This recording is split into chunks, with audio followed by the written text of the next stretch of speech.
Ma cliente me l'a redit ce matin. Elle m'a dit: «Je sens constamment qu'il me le reproche, qu'il me fait culpabiliser, qu'il me redit: "Bah, il y a ça, ça qui serait mieux". Nos enfants, ils le sentent».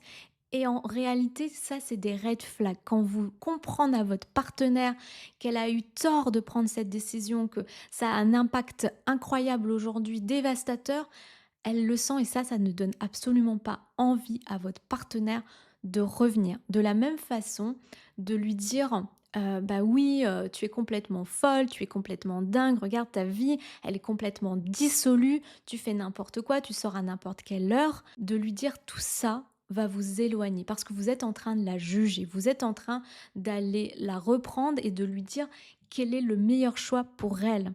Et tant qu'on est dans le vouloir convaincre l'autre et pas dans j'inspire l'autre, je montre à l'autre que je l'entends, que je suis à son écoute, que oui, je ne comprends pas ses choix, mais je les respecte et que même j'entends son besoin. Alors souvent, ce qu'on va me dire, c'est super, hein.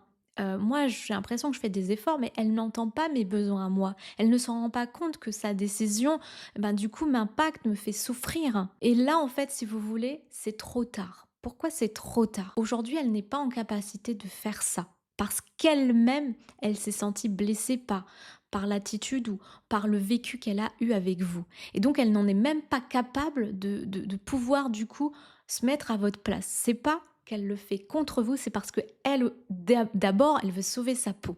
Et comme elle veut sauver sa peau, elle n'est pas en capacité de faire preuve d'empathie, de se dire bah, qu'est-ce qu'il y a de mieux parce que elle-même, elle vit un profond mal-être. Et malheureusement, si vous êtes tous les 2 dans un profond mal-être, vous ne pouvez pas retrouver la connexion, vous ne pouvez pas vous retrouver.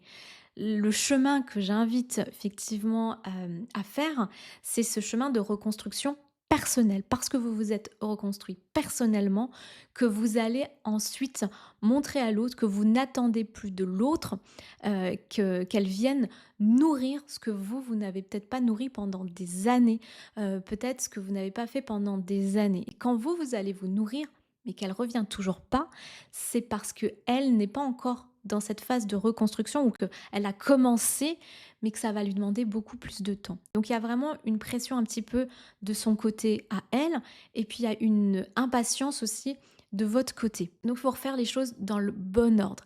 Et il faut qu'elle sente qu'elle n'est plus jugée, qu'elle sente qu'elle n'est plus culpabilisée et qu'elle sente qu'il n'y a plus cette pression oppressante qu'elles doivent revenir.